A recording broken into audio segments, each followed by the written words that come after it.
Mga parehas nga interes ni Julian San Jose ug Rayver Cruz ilang gibida ato sa mediacon alang sa Julieverse Concert. Ani ang report.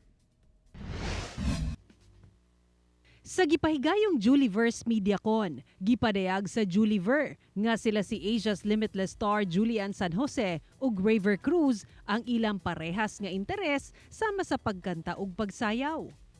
Gani sa umaabot nga November 26, daghan ang giandam sa Juliever nga mga pasabog nga world-class performances. Gawas niini, entertaining ug experiential sabdaw ang concert. I mean, madami kaming Parehas. mga interests. Like, we share the same passion and interests. Pareho kaming tumutugtog ng instruments. Gusto namin kasi palagi kaming nag-harmonize eh. Marami din ako natututunan sa kanya when it comes to dancing. The same way Likewise, with... when it comes to singing.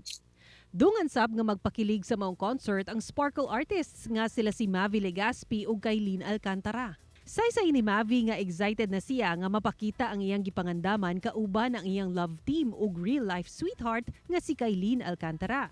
Dito, for sure, this is a night full of love and the feeling will be magical, heavenly, and marami talagang cool love, especially coming from Julie and Rayver. We're very, very lucky na kasama po kami. It's going to be a magical night. Tulad ng Julieverse nga, we're gonna bring out the magic, and for you to see the magic, bumili na kayo ng tickets sa Julieverse. Busa mga kapuso, tulo ka adlaw na lang ato nang masaksihan ang Julieverse Concert sa Newport Performing Arts Theater sa Pasay City. Para sa tickets, bisitahin ang www.gmanetwork.com/synergy o www.ticketworld.com.ph. Ako si Sarah Hilomen-Velasco para sa One Mindanao.